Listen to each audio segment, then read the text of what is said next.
అందరికీ నమస్కారం. నేను మీ సింగర్ ప్రవస్తి.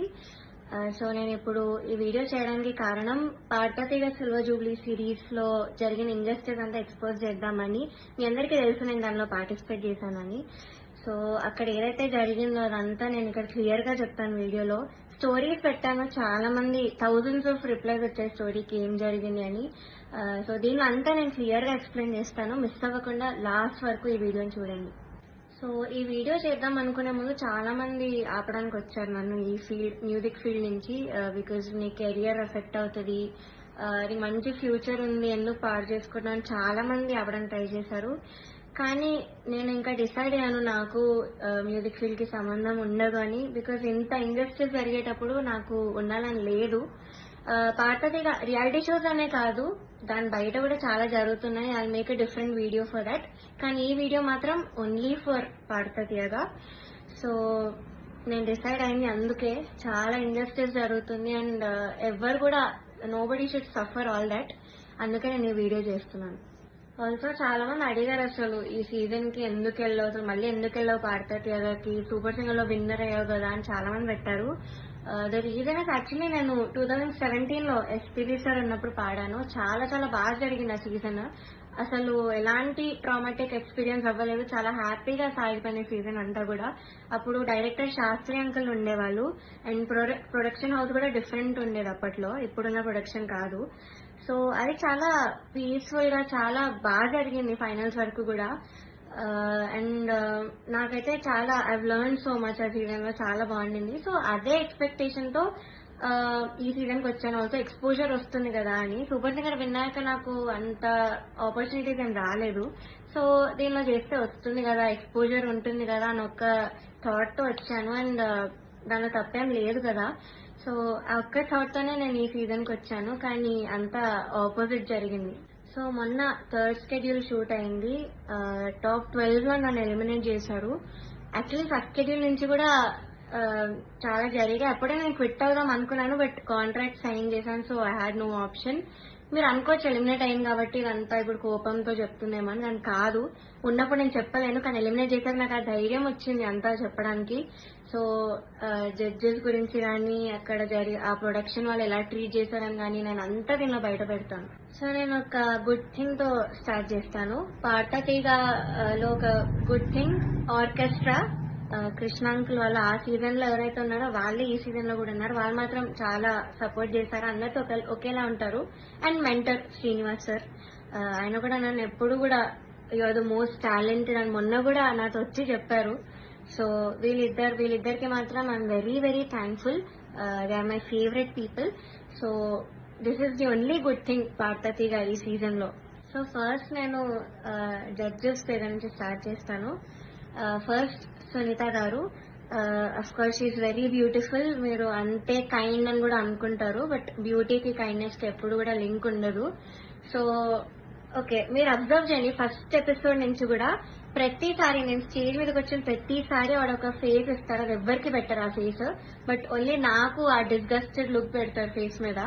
ఇది యాక్చువల్లీ చాలా మంది వెల్ విషర్స్, నా ఫ్యాన్ పేజెస్ అందరూ కూడా నన్ను అడిగారు. కాబట్టి నేను స్క్రీన్ షాట్స్ పెడతాను. ఇది ఎందుకు ఇలా did something happen beyond the screen, ఏమైనా అయ్యిందా మీ ఇద్దరికి, లేకపోతే ఏమైనా గొడవ అయిందా అని ఇలా చాలా మంది అడిగారు. ఎందుకు ఆవిడ అలా ఫేస్ పెడుతున్నారు మీరు రాగానే అని.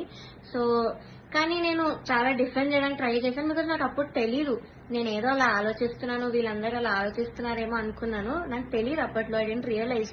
సో నేను డిఫెండ్ చేశాను కూడా.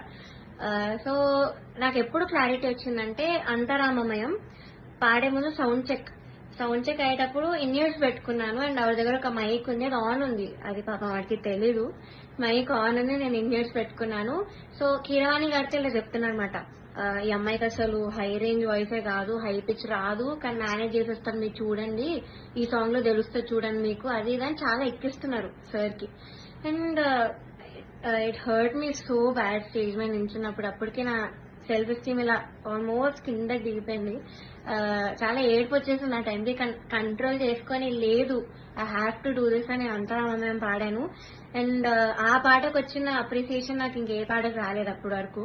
సో అంతరామమయంకి బయట ఎవ్వరు కలిసినా కూడా అందరు చెప్పారు నాకు వాయిస్ చాలా బాగా వచ్చింది ఆ పాటలో అని కానీ, చాలా బాగుంది ఆ పాట అని. యాక్చువల్లీ చాలా సాంగ్స్ ఇచ్చాం, రాముడు రావుకి చాలా ఇచ్చాము. నేను ఏది ఇచ్చినా వద్దు వద్దు వద్దు అంటే ఇంకా లాస్ట్ ఆప్షన్ గా మేల్ సాంగ్ ఇచ్చాను, అంతరామమయం. సో అదే సెలెక్ట్ చేశారు and I tried my best. Male song అయినా కూడా I gave my best. And of course నాకు ప్రతి సాంగ్ కి ఆవిడ దగ్గర నుంచి నెగటివ్ కామెంట్స్ వచ్చాయి. అది మీరు నమ్ముతారు, జడ్జెస్ ఏదంటే అదే నిజం అనుకొని మీరు అఫ్ కోర్స్ నమ్ముతారు, ఓకే. బట్ అదర్ కంటెస్టెంట్స్ పాడేటప్పుడు I even give their names.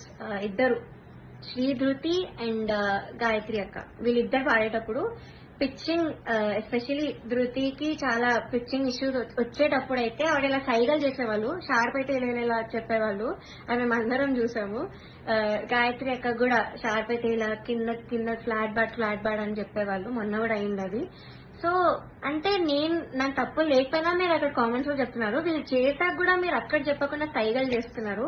So అక్కడ నాకు నా మీద ఎందుకో గ్రడ్జ్ పెట్టుకున్నారని కూడా అర్థమైంది. Chandrabose garu, we all know he's a lyricist. So ఆయన రెస్పాన్సిబిలిటీ, లిరిక్స్ తప్పులుంటే ఆయన చెప్పాలి. సో నన్ను ఫస్ట్ 2 ఎపిసోడ్స్ బాగా మెచ్చుకున్నారు. ఇలా ప్రతి నోట్ గానీ భావం గానీ అసలు వదలకుండా పాడుతా అని కూడా చెప్పారు నాకు. అయితే రాముడు రౌండ్ లో వీళ్ళందరు ట్రూ కలర్స్ అన్ని బయటపడ్డాయి. ఫస్ట్ సునీత గారు నేను చెప్పినట్టు మైక్ లో మాట్లాడేశారు, ఇన్ని ఇయర్స్ ఉన్నాయని నాకు తెలియక. అండ్ చంద్రబోస్ గారు పాపం లిరిక్స్ లో నాకు ఒక్క మిస్టేక్ కూడా నేను ఛాన్స్ ఇవ్వలేదు అని చెప్పడానికి. సో దానిలో చెప్పలేక ఆదృత లేదు అని ఒక కామెంట్ ఇచ్చారు. అది ఇంకేం చేయాలి, మేల్ సాంగ్ సేమ్ ఇంపాక్ట్ ఒక ఫీమేల్ వాయిస్ నుంచి మీరు ఎక్స్పెక్ట్ చేయలేరు. సో అంతరామమే is a male song. So ఇంకా లిరిక్స్ లో చెప్పలేక ఎందుకు ఇంకా క్రియేట్ చేసుకొని చెప్పడం నాకు అర్థం కాలేదు. అదే రౌండ్ లో ఒక అమ్మాయి లిరిక్స్ మర్చిపోయింది రాముడి పాటలో, అది మాత్రం ఆయన మెన్షన్ చేయలేదు. బీయింగ్ ఎ లిరిసిస్ట్ ఆయన రెస్పాన్సిబిలిటీ ఉంది కూడా ఆయన చెప్పలేదు. ఆ రౌండ్ లో లిరిక్స్ మర్చిపోయింది, చెప్పలేదు. ఇంకా మమ్మల్ని ఏడ్పించేసావు అది ఇదని చెప్పింది, చాలా మంది చేతిలో రాసుకొని వచ్చారు, అది కూడా ఆయన చెప్పలేదు, అది కూడా కౌంట్ చేయలేదు.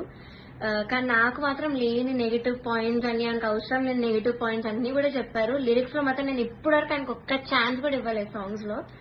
I never made mistake lyrics point of view అయితే అస్సలు చేయలేదు.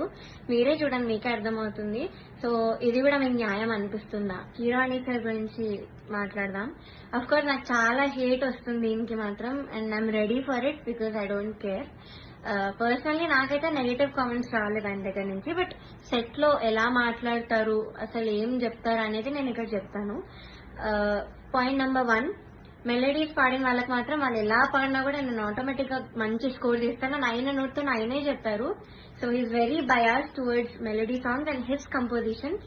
ఎలా పాడినా కూడా మార్క్స్ వేసేస్తారు. అయినా కాదు, అక్కడ ఉన్న సునీత గారు, చంద్రబోస్ సార్ కూడా, వీళ్ళందరూ కూడా అంతే. వాళ్ళ సాంగ్స్ పాడితే మాత్రం స్కోర్స్ ఆటోమేటిక్ గా మంచిగా వచ్చేసాయి. సో ఇది point number 1. Point number 2 is very very hurtful to me personally, because నేను ఎలిమినేట్ అయ్యే ఎపిసోడ్ లోనే ఏదో విషయంలో నన్ను చూస్తూ చెప్పారు ఇది కూడా. సో ద థింగ్ ఇస్, నేను మీ అందరికీ తెలుసు సూపర్ సింగర్ లో నా ఫైనాన్షియల్ సిచ్యువేషన్ గురించి నేను అంతా బయట పెట్టాను. సో దానివల్ల నేను కొన్ని వెడ్డింగ్ షోస్ అలాంటివి చేయాల్సి వచ్చింది. సో ఈ పాయింట్ మీద సార్ మాట్లాడారు. ఏమన్నారంటే అసలు వెడ్డింగ్ షోస్ చేసేవాళ్ళు నా దృష్టిలో సింగర్సే కాదు, నాకు చాలా అసహ్యం, it's like your disrespecting music అని మాట అన్నారు. చాలా చాలా బాగా అనిపించింది. అదేంటి అంత స్టేజ్ లో ఉన్నాయని ఇలా మాట్లాడారేంటి అని. సో ఇదొకటి, నన్ను చూస్తూ మాట్లాడారు ఇంకా. So it was very hurtful. Point number 3, so third వచ్చిన వాళ్ళకి ఆయన 1 lakh ఇస్తా అని చెప్పారు. 4th ప్రైజ్ వాళ్ళకి మూవీలో సాంగ్, అండ్ 5th ప్రైజ్ వాళ్ళకి ఆయన గ్రూప్ లో చేర్చుకుంటామని చెప్పారు సార్. సో ఇది ఎలా చెప్పారంటే, 5th ప్రైజ్ వచ్చిన వాళ్ళకి నా దగ్గర కొంతమంది రోజు వచ్చి చాకరీ చేస్తూ ఉంటారు, వాళ్ళ ట్రూప్ లో జాయిన్ చేసుకుంటా అని చెప్పారు. ఇలా చాకరీ అనే వర్డ్ వాడారు. అంటే ఇది డిస్రెస్పెక్ట్ఫుల్ కాదా? So this was very very bad. అంటే అలా అనకూడదు, సింగర్స్ ఇలా చాకరీ చేసిపోతారు, దానిలో మిమ్మల్ని కూడా జాయిన్ చేసుకుంటారని ఇలా అన్నారు. సో మీకు ఎలా అనిపిస్తుందో ఇంకా మీరు ఆలోచించండి ఒకసారి. డైరెక్టర్ జ్ఞాపిక ప్రొడక్షన్స్ వాళ్ళ అనిల్ గారు అండ్ హిజ్ వైఫ్, వీళ్ళే మెయిన్ అక్కడ అంతా కంట్రోల్ చేసేది, అంతా వెనకాలంతా చేసేది వీళ్ళే. సో ఫస్ట్ పాయింట్ వచ్చేసి సాంగ్ సెలెక్షన్. ఫస్ట్ నేను మీకు చెప్పినట్టు జడ్జెస్ అక్కడ బయాస్డ్. సో కిరాణి సార్ ఏమో మెలడీస్ వాడితే వేసేయడం, ఆయన కంపోజిషన్స్ వాడితే వేసేయడం, చంద్రబోస్ సార్ కూడా అంతే, సునీత గారు కూడా అంతే సేమ్. సో ఇలా తెలిసిన ఇలా తెలిసేసరికి ఒక కంటెస్టెంట్ కి మాత్రం ఓన్లీ వాళ్ళ సాంగ్ ఇచ్చారు, మోస్ట్లీ వాళ్ళ సాంగ్ ఇచ్చారు ప్రతి రౌండ్ లో. ఇంకో కంటెస్టెంట్ కి ఏమో నీకేం వచ్చో చెప్పు ఆ సాంగ్ ఇచ్చేస్తామని చెప్పి ఇలా ఇచ్చారు ఒక కంటెస్టెంట్ కి. సెకండ్ పాయింట్, ఆ కంటెస్టెంట్ ఒక రోజు రాలేదు అనేసరికి అంతా షఫుల్ చేసేసి ఎపిసోడ్స్ అని ఏదో చేశారు. అండ్ అలాంటప్పుడు ఇంకెందుకు ఆడిషన్స్ పెట్టి అందరినీ తీసుకొని, ఎందుకు అసలు పార్వతి అంతమందిని తీసుకొని ఒక్క అమ్మాయితో చేయొచ్చు కదా సిల్వర్ జూబ్లీ సిరీస్ అని. సో అదొకటి. థర్డ్ పాయింట్ వచ్చేసి ఫ్యూచర్ లో ఒక ఎలిమినేషన్ జరుగుతుంది నాకంటే ముందు, అని నేను చూస్తాను ముందు ముందు ఎపిసోడ్స్ లో. అయితే ఇది చాలా కామెడీగా అంటుంది మీకు, మీరు నమ్మలేరు కూడా. ఇద్దరిని తీశారు, ఒక అమ్మాయిని ఒక అబ్బాయిని. అయితే కరెక్ట్ షూట్ ఇంకో 2 days లో ఉందనగా వాళ్ళకి సాంగ్స్ మార్చేశారు, ఆ ఇద్దరికే సాంగ్స్ మార్చారు with very funny reason. Kirani sir కి రాగం నచ్చదు అని, శివరంజని అనే రాగం నచ్చదు అని వీళ్ళిద్దరిని తీస్తారు. కామెడీ ఏంటంటే అదే రాగంతో ముందు స్కెడ్యూల్ ఒక అబ్బాయి పాడాడు, అబ్బాయికి బాగానే మార్క్స్ వచ్చాయి.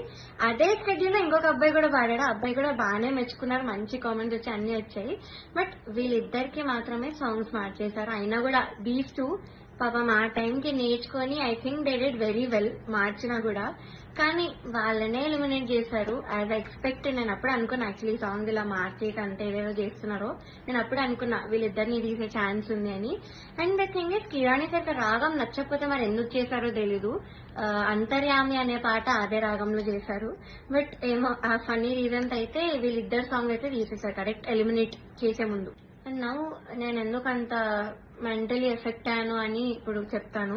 ఫస్ట్ థింగ్, నేను చెప్పినట్లు డిస్క్రిమినేషన్ అది, ఇంకా జడ్జెస్ యొక్క డిస్గస్టెడ్ లుక్ తో నన్ను చూడడం, ఎప్పుడు ఒక చీడ పురుగును చూసినట్టు చూడడం. They treated me like I'm worthless. So అలా ట్రీట్ చేశారు, జోక్స్ వేశారు వాళ్ళు కూడా నా బాడీ మీద. ఇవన్నీ నాకు ఆడియన్స్ ద్వారా తెలిసింది, వాళ్ళకి వినిపిస్తుంది కాబట్టి వాళ్ళు పక్కనే ఉంటారు. సో నేనైతే అస్సలు ఎక్స్పెక్ట్ చేయలేదు, ఇలాంటి జడ్జెస్ దగ్గర నుంచి అయితే అస్సలు ఎక్స్పెక్ట్ చేయలేదు. అంటే నేను ఇన్ని షోస్ చేశాను, తమిళ్లో పాడాను, అన్నిట్లో పాడాను, ఎప్పుడు కూడా ఇలాంటి ఎక్స్పీరియన్స్ ఒక జడ్జెస్ నుంచి అయితే నాకు ఎప్పుడూ లేదు. శ్వేతామోహన్ గారు ఇప్పటికి కూడా మాట్లాడతారు, నన్ను ఏంజల్ అంటారు, the sweetest, the most talented అంటారు. అలాంటిది ఇక్కడ వీళ్ళే నన్ను ఇలా ట్రీట్ చేస్తున్నారు, ఇలాంటి మాటలు అంటున్నారని చాలా చాలా బాగా అనిపించింది. అండ్ సెకండ్ థింగ్, ప్రొడక్షన్ వాళ్ళు ఎస్పెషల్లీ అవుట్ఫిట్స్ విషయంలో మమ్మల్ని బొడ్డు కింద కట్టుకో, సారీస్ ఇచ్చి కిందకి కట్టుకో, ఇలా ఎక్స్పోజింగ్ చేయన్న వేలో చెప్పారు. చాలాసార్లు తిప్పేవాళ్ళు నన్ను ఎస్పెషల్లీ కరెక్ట్ పాడే ముందు. అంటే ఎగ్జాస్ట్ అయిపోయాను ఆ టైంకి, అయినా కూడా ఐ గేవ్ మై బెస్ట్, అది వేరే విషయం. అండ్ ఇలా బాడీ షేమింగ్, ఆ కాస్ట్యూమ్ డిజైన్ అయితే నా ఫేస్ మీద అన్నాడు, ఇలాంటి బాడీకి నేను ఇంకేం ఇవ్వగలను అన్న మాట అన్నాడు. ఏమో ఐ వాజ్ వెరీ వెరీ చాలా చాలా ఎఫెక్ట్ అయినాను మెంటలీ ఈ విషయంతో మాత్రం. సెల్ఫ్ ఎస్టీమ్ కానీ కాన్ఫిడెన్స్ కానీ అంతా లేకుండా పోయింది వీళ్ళనే మాటల వల్ల. అండ్ మీరు ఒకటి గమనించుంటే ఎస్పీబీ సార్ ఉన్నప్పుడు మాత్రం ఇలాంటి కుళ్ళు జోక్లు, కామెడీలు, డాన్సులు చేయడం మాత్రం ఎప్పుడూ కూడా లేదు. మీరు ఒక్కసారి అన్ని సీజన్స్ రివైండ్ చేసుకొని చూడండి, నా సీజనే చూడండి 2017 లో. కానీ ఎప్పుడైతే జ్ఞాపిక ప్రొడక్షన్ అనేది వచ్చిందో అప్పటి నుంచి ఇవన్నీ స్టార్ట్ అయ్యాయి. So they the main reason ఈ పార్వతిగా ఇలా అయిపోవడానికి కారణం వాళ్ళే. మమ్మల్ని ఇలా డాన్స్లు వేయమని, అదేవో కుళ్ళు జోకులు చెప్పమని. మీరు ముందు చూస్తారు, ఇప్పుడు ఎర్రని కొరదని గోపాలలో నేను చాలా డాన్స్ చేశాను, నెక్స్ట్ వచ్చే ఎపిసోడ్ లో కూడా డాన్స్ చేశాను, because I was forced to dance. So చేశాను, నేను ఇప్పటివరకైతే అంత డాన్స్ ఎప్పుడు చేయలేదు రియాలిటీ షోలో, కానీ చేశాను, మీరే చూస్తారు. అండ్ మాకు ట్రాన్స్పోర్ట్ లో ఒక కంటెంట్ మేనేజర్ మాత్రమే వచ్చేవాళ్ళు కార్లో, బికాజ్ మా ఇంటి పక్కన ఆయన కూడా ఉంటారు. సో సేమ్ వెహికల్ అయ్యేది. అండ్ ఆయన ఏం చెప్పేవాళ్ళంటే పర్ఫార్మెన్స్ చాలా ఇంపార్టెంట్, మీరు డల్ అప్పట్లా కాదు, మీరు అలా నించొని మాడితే ఎవరు చూడరు, అది ఇది అని ఆయన అన్నారు. And one more thing is, Janaki అమ్మ రౌండ్ జరిగింది. మీ అందరికీ తెలుసు నాకు జానకి అమ్మకున్న బాండింగ్, నా పోస్ట్ కూడా ఉంటుంది అక్కడ ఇన్స్టాగ్రామ్ లో. సో అన్ని ఫొటోస్ ఉన్నాయి నా దగ్గర, ఆమెతో అంత ఎక్స్పీరియన్స్ ఉంది అమ్మమ్మతో, చాలా స్వీట్ మెమరీస్ ఉన్నాయి. అవన్నీ నేను చెప్దాం అనుకున్నా కూడా నేను చెప్పనివ్వలేదు స్టేజ్ మీద. అండ్ నా ఫొటోస్, అంకుల్ ఇలా ఫొటోస్ వేస్తారా, సో నేను ఎక్స్పీరియన్స్ అంతా చెప్తాను, నాకు అమ్మమ్మ గురించి నేను మంచిగా చెప్దాం అనుకున్నాను అంటే కూడా నన్ను ఒప్పుకోలేదు. వేరే కండిషన్ అందరూ ఫీల్ అవుతారమ్మా అది ఇదని చెప్పి నన్ను ఆపేశారు.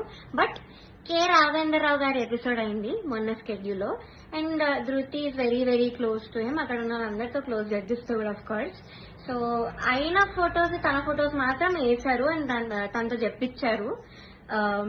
నేను చేస్తే మాత్రం వద్దని, తను చేస్తే మాత్రం మంచిగా చూపించారు, అంత హైప్ చేశారు. ఇది మీకు న్యాయం అనిపిస్తుందా, మీరే చెప్పండి. నౌ థర్డ్ ఫైనల్ స్కెడ్యూల్, అంటే నేను ఎలిమినేట్ అయిన స్కెడ్యూల్ అయితే 4 రౌండ్స్ ఇచ్చారు, 6 గా డివైడ్ చేశారు.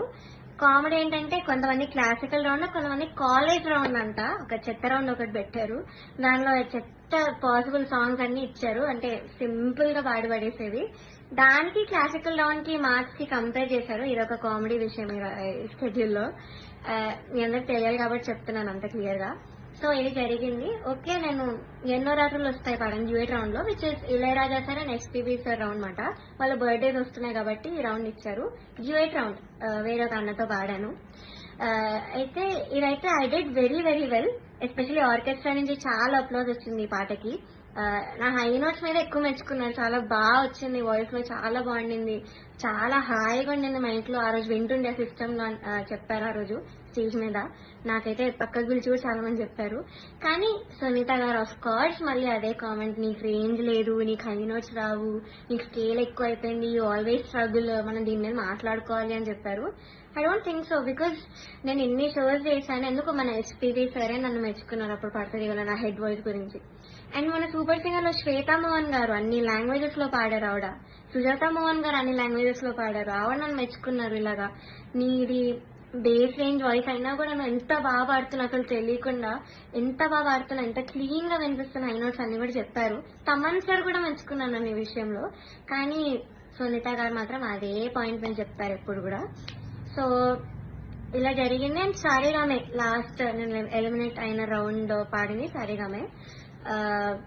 I think that was the best performance. నా కెరియర్ లో కూడా నేను ఇప్పటి వరకు నాకు తెలిసి అంతలా పర్ఫార్మ్ చేయలేదు. వస్తుంది మీరే చూస్తాను నేను ఎలా పాడాను సారీగామే. ఇంకా నాకున్న కోపం అంతా కూడా ఆ సింగింగ్ లో నేను చూపించాను ఆ రోజు. మేడ్ సో మెనీ ఇంప్రూవైజేషన్స్ అప్పటికప్పుడు చేసి పాడాను నేను కొన్ని స్టేజ్ మీద సారీగామేలో. అండ్ ఆ రోజు టాప్ 1 వచ్చిన అమ్మాయి, ఆ అమ్మాయి చంద్రబోస్ గారు పాట పాడింది ఆ కాలేజ్ రౌండ్ లో. సో ఆ పాటలో ఏదేదో ఇంప్రూవైజేషన్స్ చేసింది, అది అవుట్ ఆఫ్ పిచ్చింగ్ ఉండే మోస్ట్ ఆఫ్ దెమ్. అది లాస్ట్ లో లిరిక్స్ మర్చిపోయి నానా అని పాడింది. అది ఆయన కామెంట్స్ లో చెప్పకుండా అంతా ఇలాగ అందరు క్లాప్స్ కొడుతుంటే పక్కన అనిల్ సార్ తో లిరిక్స్ మర్చిపోయింది అని అన్నాడా, నేను విన్నా, నేను అక్కడ అన్నా. అంటే బయటకు చెప్తున్నారు కాబట్టి, కానీ కామెంట్స్ లో చెప్పట్లేదు, ఆ మార్క్స్ లో కూడా ఆయన చూపించట్లేదు. How great is that. ఇంకొక అబ్బాయి అయితే లిరిక్స్ మార్చేసి ఏదేదో పాడాడు, కామెడీ పాట చేస్తారు. అది కిరాణి సార్ పాటే, అది కూడా అది లిరిక్స్ మార్చేసి ఏదో కామెడీ లిరిక్స్ యాడ్ చేసి పాడేశాడు ఎమోషనల్ సాంగ్.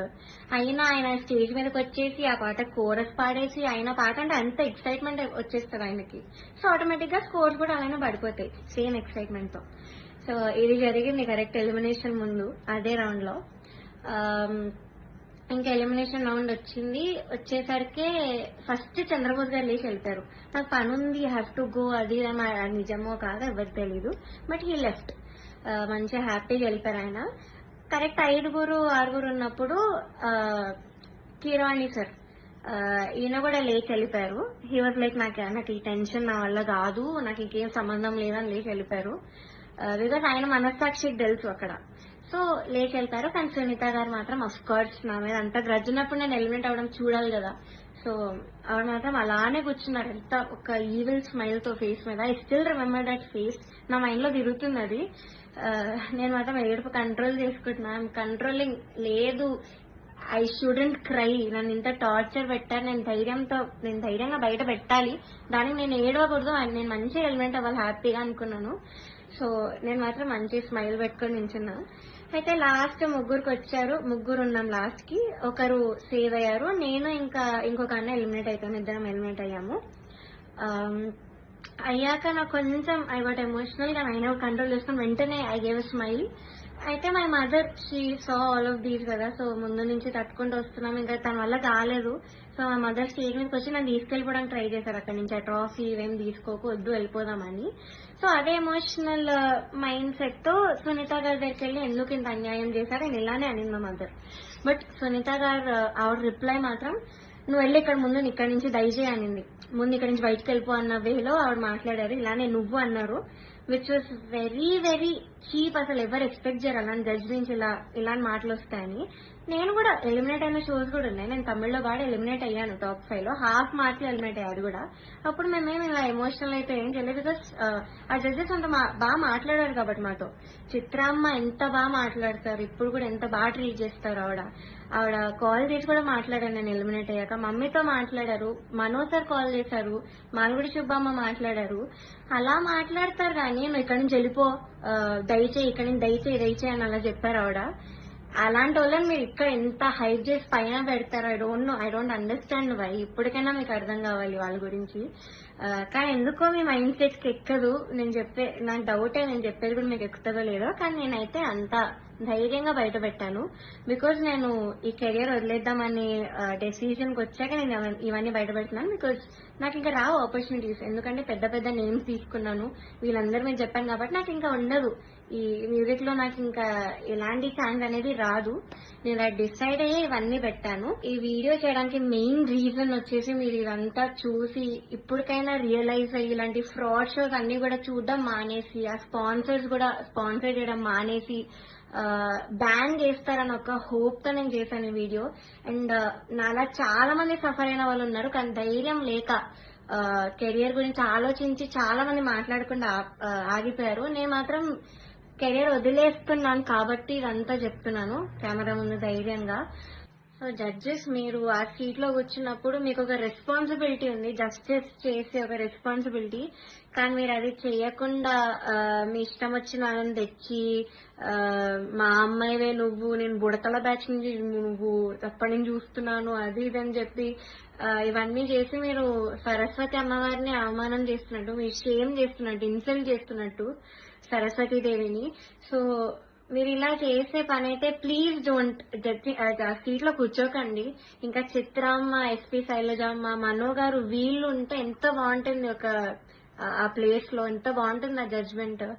సో అది మాత్రం చేయకండి. Because what all you doing is injustice. మాలాంటి లైఫ్ తో ఆడుకుంటున్నారు. ఇలా మాకేం పవర్ లేదు, మనీ లేదు, we can buy anybody bribes ఇచ్చి గిఫ్ట్స్ ఇచ్చి మేము అవేం చెయ్యలేము. నాకు అందుకే ఆపర్చునిటీస్ కూడా రాలేదు. వచ్చింది కూడా ఇలాంటి కొన్ని క్యారెక్టర్స్ మధ్యలో వచ్చి లాగేసుకున్నారు అన్ని ఆపర్చునిటీస్. సో దయచేసి ఇలా ఒక లైఫ్ తో ఆడుకోకండి. మీకు అంత ఇన్జస్టిస్ చేయాలంటే అలా కూర్చోకండి, అసలు జడ్జెస్ సీట్ లోనే కూర్చోకండి. వాళ్ళు వేరే వాళ్ళని పెట్టుకుంటారు, ఇలా చిత్రామ్మ ఇలాంటి వాళ్ళని ఏదో ఒకటి చేసి పెట్టుకుంటారు. That is the right thing to do. So ఇప్పుడు నేను పెద్ద పెద్ద పేర్లను పాయింట్అవుట్ చేశాను, అంతా ఎక్స్పోజ్ చేశాను, ప్రొడక్షన్ ఎక్స్పోజ్ చేశాను. So I know I'm in danger. Audience కి ఏం తెలియాలంటే, నాకు ఏమైనా అయినా, మా ఫ్యామిలీకి ఏమైనా అయినా, లేకపోతే మేము ఏమైనా చేసుకున్నా, సునీత గారు, Chandrabose garu, Keeravani garu, Gnapika productions Anil sir is responsible for all of this.